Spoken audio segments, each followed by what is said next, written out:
Eric Trigger Media Productions, live at the warehouse with Bobby from Saliva. What's up? Hey. So, how you guys doing?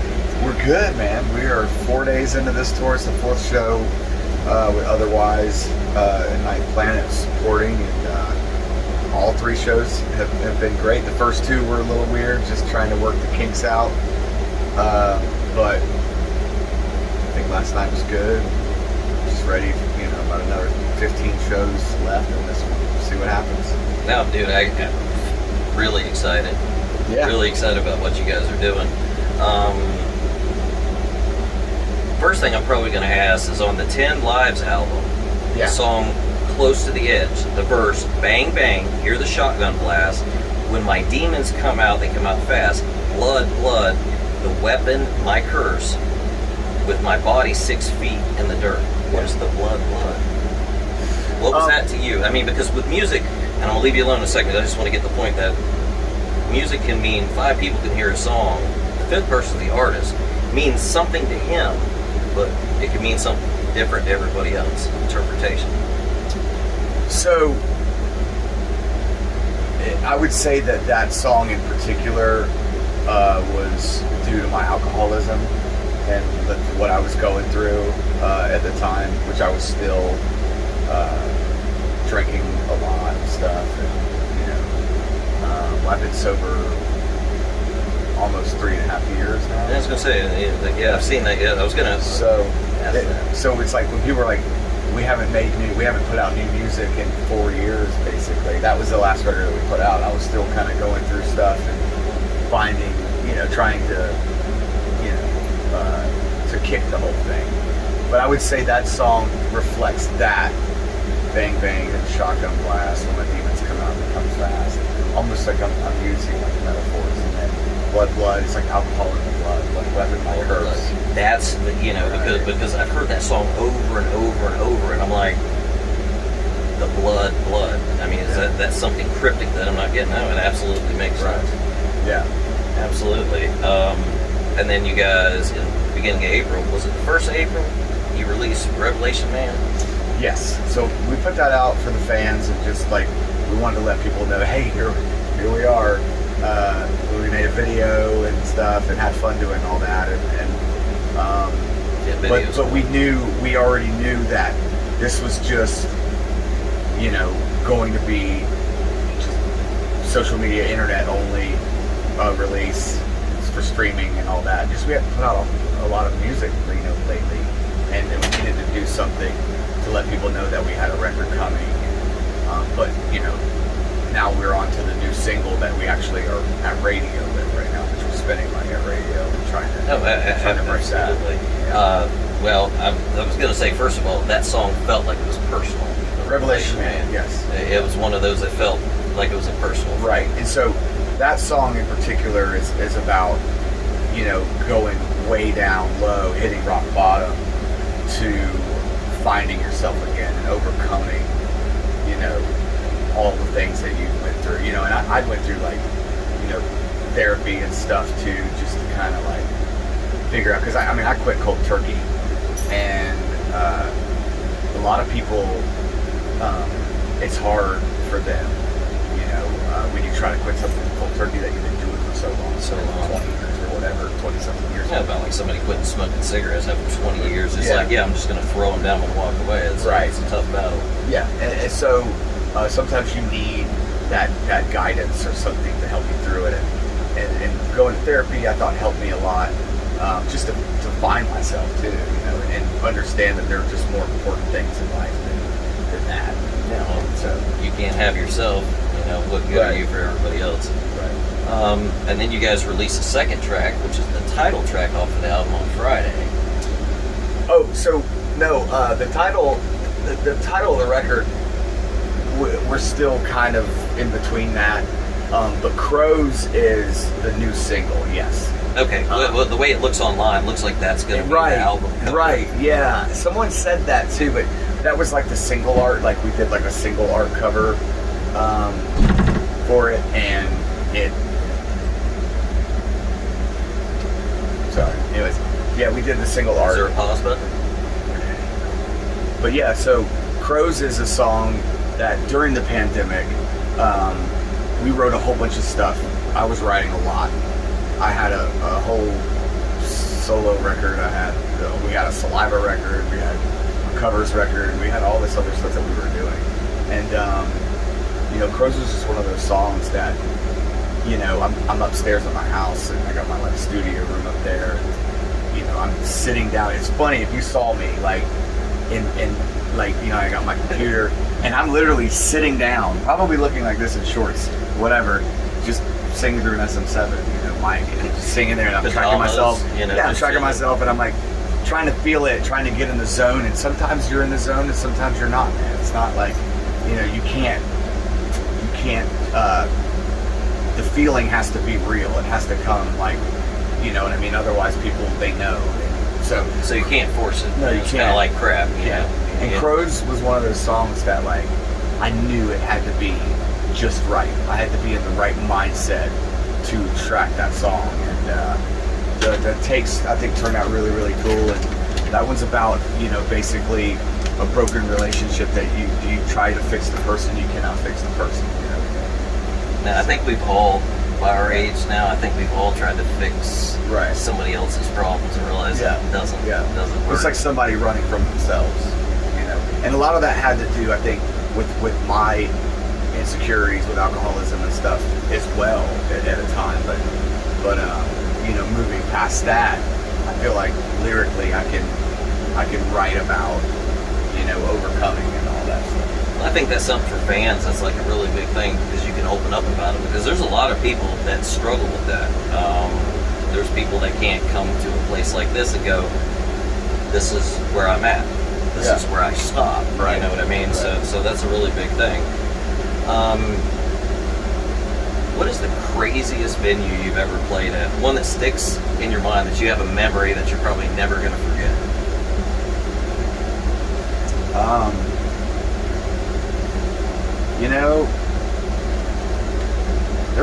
There were a lot of venues in Europe and stuff that were kind of crazy, like in Germany, because they were. Phil, what were most of those places like the old school where they would keep all the people during German War and stuff? They would hide underground. Exactly. In all these, so they've turned these places into music venues. Exactly. Okay. So I would say there were some venues like that. Brisbane had a venue too in Australia called Crowbar that was really cool. That was an underground thing. Anything like that, you always can you remember. Yeah, you remember stuff like that. Yeah. But in America, it's we played in so many clubs. It's a lot of them look the same. Yeah. But then it's kind of tough. I would just say the architecture in some of those other countries. The history. The history. The history of it. Oh yeah, because those buildings were hundreds and years ago. Oh, absolutely. Yeah. So they're what just they were before. I think that's. Well, this is kind of a two-part question. If you could pick any venue to play in and pick somebody to be on tour with you, where would you play and who and why? I did say I was going to ask a couple tough questions. Yeah. If I did have to say one of the coolest venues that we did play, though, because it just popped in my mind that we're doing it again, was in a Fremont Street Experience in Las Vegas. Okay.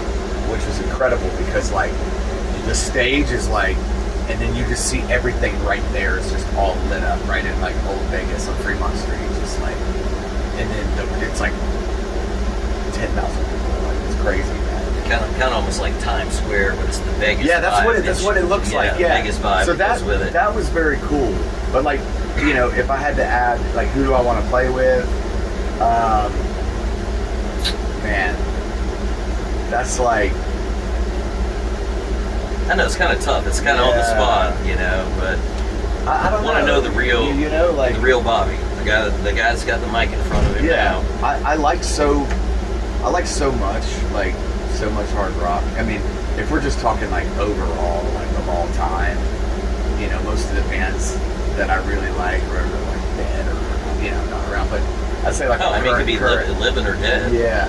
I love Foo Fighters, man. I like Foo Fighters. I like, that would be a cool one. Dave Grohl. Yeah, it's gonna. Matter of fact, Dave Grohl playing drums. Matter of fact, his name's gonna come up in this interview. Right. Anything else you want to add? Skynyrd with Ronnie Van Zant. I mean, that's probably my favorite of all time. Band, those songs are just so great. Yeah, actually, so believable. Yeah, we used to actually be able to catch them at places like Hideaway at Yulee. Right. Because they were still kind of like members. I think there was a band called Southern Thunder. There was several of them that used to play. It was about 20 years ago. So you could still see the guys from Skynyrd back then. But I can imagine that'd be awesome. How were you picked to take the mic for Saliva following Josie's departure? Dude, I have no idea. Was it organic? Did you know the guys, or were you reached out to? We crossed paths, but I think what happened was there's this guy Jeff Riles that used to run lights for them, and he runs lights for a lot of bands. Like he did Limp Bizkit, he's with Godsmack right now, and he lives in Jacksonville. And when Josie left the band, they were like, "Oh, we don't know if we're gonna quit or what we're gonna do." And I think Jeff just reached out to Paul and was like, "What are you guys gonna do?" And I think Paul said we may look for someone, and Jeff was like, "I think I got the guy if you end up looking." And they sent him some stuff that I was working on. Jeff did. He sent him some of the tracks I was doing, a bunch of solo stuff. And that was it, man. They hit me up and asked if I wanted to work with the band. And that's a question I've wondered for years, because I'm like, how does that come about? Is it like you're doing something with the previous band? Yeah. It was you're doing something. Paul, It was Paul. Yeah, so Paul's the one that reached out to me. That was there when that all happened. Yeah, I think they had kind of tossed my name around because I think they knew that it was coming to an end with him. I think he wanted to leave and do family stuff. Yeah, and he was sitting in the back, and Paul said, "Hey, does anybody ever hear of Bobby Amaru?" He goes, "We should check him out." And that was the first time I heard his name. All right. What was it like, though, taking over that role, considering the history and the following of the band? I mean, how did that go over the transition? It's never easy to come in and replace somebody that people are familiar with and they know those songs and the legacy of all that stuff, Absolutely. It's hard to, especially like a band like that, because, they have a lot of hardcore bands in the Midwest and the South and all these places, and they're very connected to that and to those vocals. But it'd be like any band, Van Halen, replacing David Lee Roth with Sammy Hagar. But people don't ever really know the backstory as to why. There's always a sign. There's always a story for that as to why. Why do all these bands today have different singers? It's probably mostly the same reason. And, but with this band, I think it just got to where nobody was happy. That they were super unhappy, and they were like, well, why don't we just continue on? He's going to quit, and we'll continue on and just try and see if we can reignite what love for music we have. Then you get bands like Drowning Pool, obviously. You can pick a singer because you have to, because he's not here anymore. Right. Stuff like that. Right. Jeff Goot going with STP. Yeah. Actually, I don't know if you know his story, but I've kind of seen him on one of those talent shows. Right. And then when I come to a stage and seen him, I was really excited about who they put up. So. And those bands you mentioned, they went through a few singers to find the guy. Like look what Skid Row is doing right now. It's almost like they'd rather have 14 singers than go back to Sebastian Bach. But there's a reason why. There's bad blood there, apparently. Yeah, but that's for them to work out or not work out. You got to go live in a. Yeah. It's like if you can't go live in the tour bus with the guy and play some shows, you're going to be miserable. Why do it? Absolutely. There's no amount of money worth that. The same thing with regular people that do normal lives, and you have a roommate or a significant other that you just can't get along with. Yeah. That's it. You're right. Very true. You want to add anything to that? Or? No, I was just saying that that's like it's like a marriage that sometimes you go through divorces. Either it works or you can rekindle there, if everything's buried and good and hash everything out. A lot of times life's short, man. It's don't have enemies, but also just try to stay happy. Well, you got a really good attitude, so I really don't see you not getting along with people. I mean, we've talked, Right. earlier and now. I mean, just listen to you. I think you got a real moderate way that you deal with people, which is, which you have to have when you're in essence, And lead position. And in my position, like, coming in, like 10 years ago to now, it was a growing curve, learning curve, growing, into that. But I always felt like no matter what, I have to go out there and put on the best show that I possibly can for people. Because these could be fans that are literally hardcore fans of, Saliva 20 years ago, and then I've got fans of people that like, this version, or whatever that may be. But it's like, I don't consider it like some split thing, or, I have to put on the same show no matter what. Absolutely. And like, always give people their money's worth and make them feel like, look, no matter what, I'm going to give it everything I got. So it's a really good attitude to have. When you go to get up on stage, is there one song that makes you super hyped? That's the song that gets you into your groove. Yeah, there's been a few. I like doing Dope Ride just because that's one of those, like, it's kind of long and we like kind of hold out the bridge and stuff, and I always feel like that's the song where the set starts to take a turn for, like all the hits to come and stuff, and that's cool. But like, and then even like the new stuff too, like playing Crows has been really cool lately, just vibing with that. But we changed the set around. I Walk Alone's pretty cool. That's one we've added to the set too. So it's like all the WWE fans. We'd always get people that were discovered the band through wrestling, and like, you guys don't ever play that song, and like, you gotta start playing that song. So Well, you guys get, if you pull up popular tracks by Saliva and you think of like a 45-minute, even an hour set, you would still have leftover songs. So I can imagine it's like shuffling a deck, figuring out what you want to play per crowd. yeah, like we're going on our like 11th record, 12 with the EP. So yeah. Yeah, Great. that's actually kind of crazy. Question I've wondered about different bands through the years that have lineup changes but remained amazing, just like you guys have done. What is your favorite Saliva song from both eras and why? Oh, from Josie's era, and then what you have produced since you've been the same. favorite songs? I always go back to Your Disease. I think that's the first song that I ever heard by the band. And I always felt like that song was the ultimate, like, that's Saliva, like, in my opinion. Click Click Boom, I think it's more famous just because it's just like It's catchy. but it's like, it's anthem, it's arena, it's this or that. But Saliva really had a lot of really cool, stylistically, like, what set them apart from a lot of the other bands was there were a lot of bands that were just, okay, it's kind of rap rock, but they always tried to make sure their choruses were like, open and big choruses, more melodic singing too, and rap, and just blending all of it. So I thought Your Disease was like a perfect example of having the rap rock, but then having your big chorus melody, I don't know. No, actually, it's a really good song. I play it all the time. Then, of course, didn't they use Ladies and Gentlemen on like WWE and stuff too? Yeah, I was pretty sure Superstar. They did that. Yeah, but so there was a whole other audience that the band was able to tap into with the wrestling stuff. So absolutely, which is great, and we so I would say Your Disease from that era, and then from this era release, I've got to go with, there's some new songs that I'm really stoked about,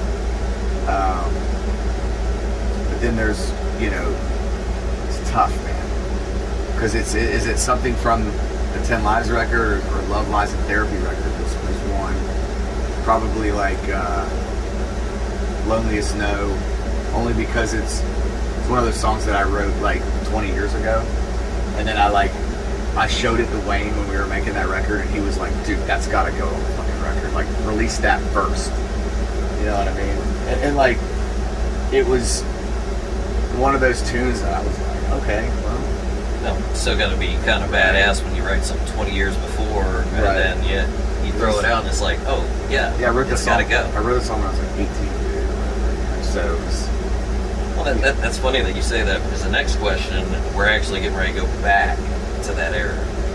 So, basically want to go back 21 years to 9/11.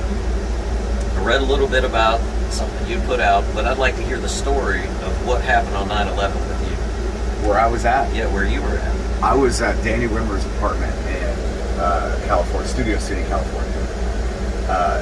And Danny Wimmer is DWP, which is the biggest festival. Household rock name at this point. Yeah, they do all the big festivals like Welcome to Rockville and Carolina Rebellion and Aftershock, Louder Than Life, like just all these just massive festivals, right? Bourbon and Beyond. And so at the time he was the A&R guy for Flawless Records, which they had just put Puddle of Mud out. So when I got there, first off, I graduated high school. I was still 17.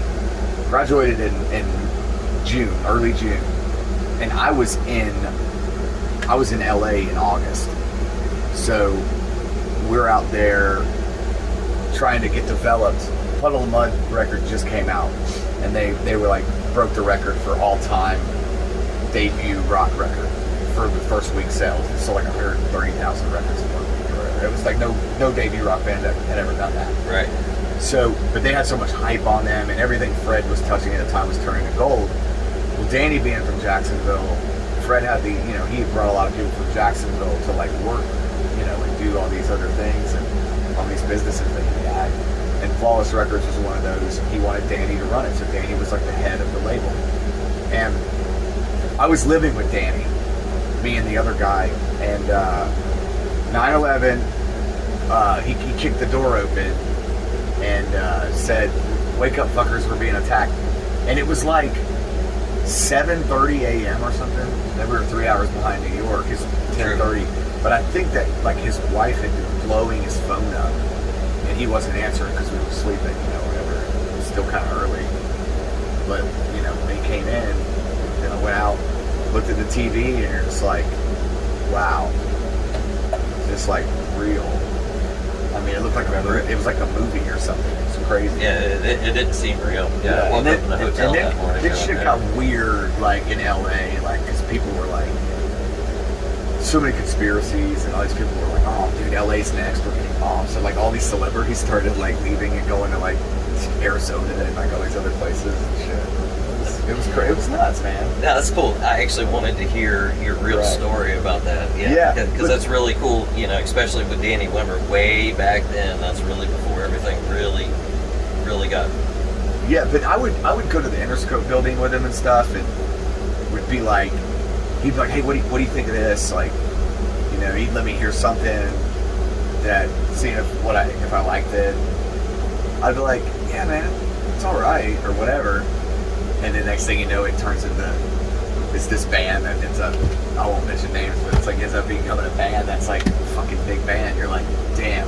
And I mean, he could have signed them and shit like that. I mean, these guys, he passed on so much that you're always kicking yourself in the butt for it. But it was interesting time too, because Limp Bizkit was like the biggest rock band in the world. They had just won Video of the Year for Rollin'. And so Danny and I went to Fred's house, and I'm at Fred's house, and it's like me, Danny Wimmer, Fred Durst, Jordan Schur. It's like, I think Fred had just had his son Dallas too, and which the mom was like there doing that. And Fred was like, when we were leaving, he said, "Hey man, I want to like show you guys, check out what the Trade Center sent me," and it was like, "Dear Fred and Limp Bizkit, congratulations on Video of the Year for Rollin'. Thank you for using the Trade Centers in the video," or whatever it was. And dude, that had to be like September 8th, 2001 or something. Like it was like days before it. You know, because my window of being out there was like mid-August to like September 20th, and then I flew home, and then shit got weird. We were like, we're gonna go up to New York and meet with a couple other labels. But yeah, that was true. And Fred actually, I never really told anybody about that, but he came out and said it a few years ago, I think, in press. Talked about the letter he got from Trade Centers days before it blew up. Yeah, because they filmed Roland.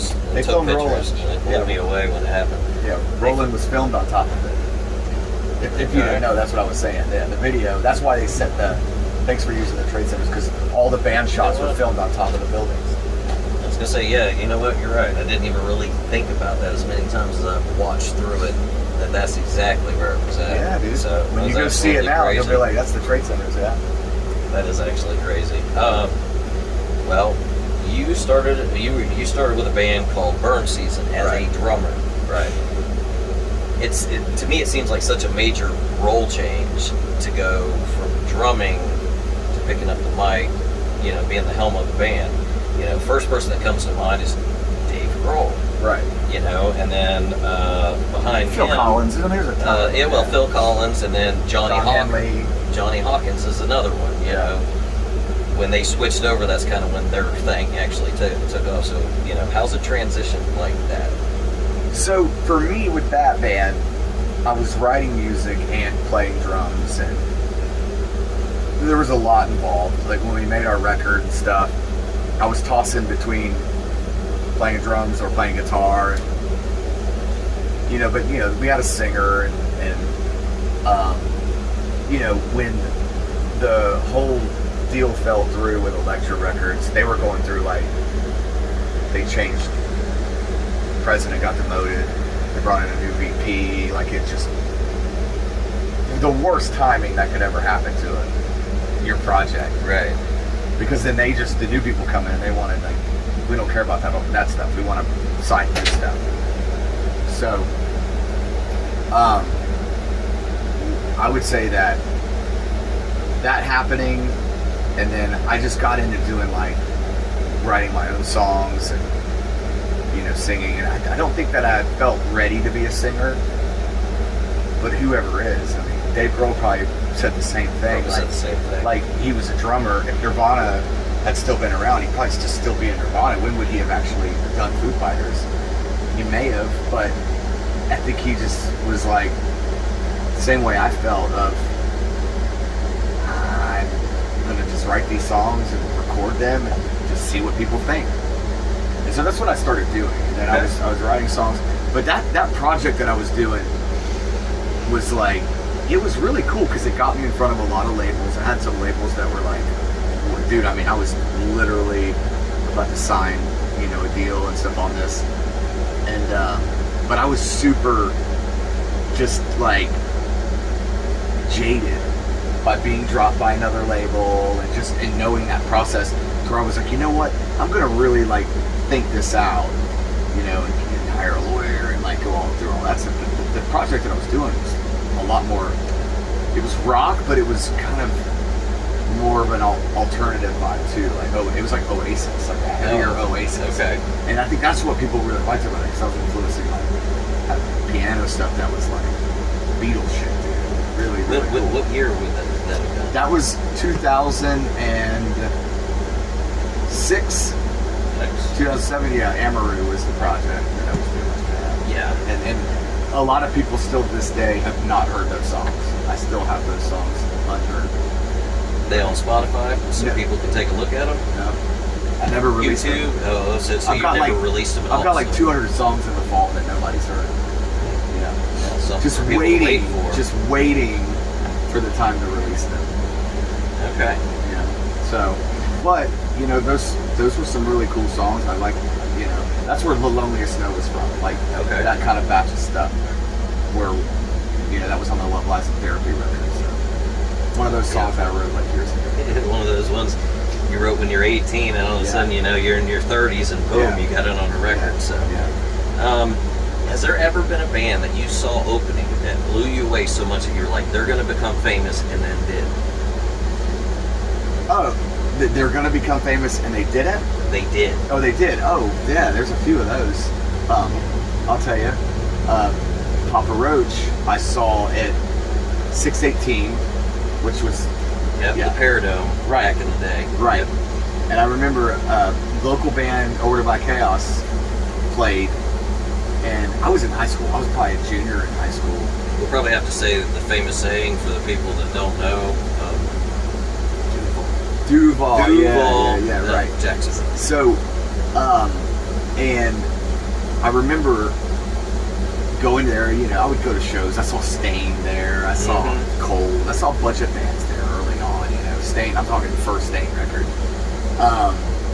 And so this band in particular, Papa Roach played. They were wearing all like black jeans, black t-shirts. And I remember thinking Jacoby just is so energetic and just so much like just fire in this guy, man. Just like that's the kind of front man, dude. That's what I'm talking about. That, you know what I mean? That kind of vibe. Still projects that today. And like the band was tight, everything was really good. And there's like 50 people in the place. Like, so, but he was still giving it. No, that's 10, awesome. It doesn't matter if it was dude. 5 people or 5,000 He was people. running into the doing it. crowd, like starting his own mosh pit, like bumping into people, microphone cable 1,000 feet long, you know, whatever. And so I remember I got the CD, which was like the sampler, because I don't think the CD had come out yet. This was back in the Street Team days of like, you know, no, it was Last Resort and Dead Cell were the 2 songs. And it probably just had Papa Roach wrote on it with a magic marker back then. Something like that, right. You know. But it was like, well, it was from the label, like it was DreamWorks. But they would remember, you'd go to Ozfest or do whatever, and you'd get these sampler CDs of these bands, the up and coming bands. And and I remember I put Last Resort on, and I probably listened to it 500 times. Then, and it's still one of those songs that if it comes on, you're like, that's a fucking great song. It's a great written song, anthem song about, you know, suicide, song about that people can really connect with, you know. And I felt like that was, and I had no idea. Like I just saw him play 50 people in the room. They came back probably 2 or 3 months later because MTV. So once that song was on MTV, then radio, it was like they blew up like overnight because they came back. It had to be 2-3 months later, and I remember the opening bands was like Taproot and Alien Ant Farm.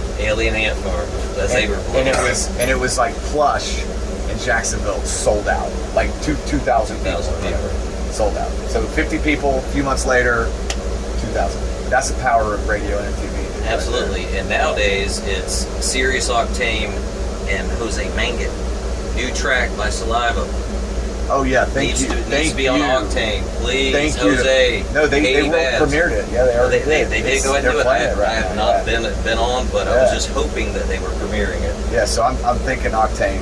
Like, yeah, thank you, everybody Jose. at Octane, because Tequila Hoarder. This band, Saliva, man, it's like, you know, that's what we make records for the fans, but we also make records to gain new fans too. You know, we want to have that relevance, and I think, you know, that's something that, you know, as a musician, you just want to write good songs, man. You don't really think about what will happen to it, or, you know, what's gonna happen or what needs to happen. It's like, let's just write songs and put out a record and see what happens. Like, meaning you don't write it thinking, I'm trying to get a #1 song. I'm just going to do what I feel and, you know, let the music do its job. But then it's like, well, maybe we've been going about it the wrong way. We need to actually try to put forth the effort of trying to, you know, get in the eyes of the Octane and that. Because that's really how you can gain an audience as well, you know? Yeah, and it's true. Nowadays, Octane is where you get it, where MTV used to be, you know, where you were found. But moving on to, we've got a glimpse of the new album. So far, released 2 tracks. They're great. Do we have a release date yet? Not a specific hard date, but it's gonna probably be late summer, early fall. Okay. Maybe late summer, August, early September. Do you have anything kind of that's gonna like shake us up that that you got hidden in there? I mean, there's some really cool tracks, that we, I don't know. It's definitely one of my favorite records, for sure. Like, yeah. And trust me, I've been working on it for like 3 years. I'm looking forward to it. As soon as it says on Amazon or whatever, pre-order, I'm gonna go ahead and hit it so I can hit it immediately. Then we'll go to a last question. Is there any updates about Saliva that you would like to share about what you guys are working towards? Just working towards the new record, the release, working towards touring, more touring in the summer. Just, we'll be out off and on all year. So, all things Saliva, saliva.com, Facebook, Instagram, all that. You gotta check these guys out. If you've not seen them live, why? They're on tour now. It's Eric with Trigger Media Production, sitting with Bobby from Saliva at the warehouse in Clarksville, Tennessee. Thanks, brother. I appreciate it. Yeah, absolutely.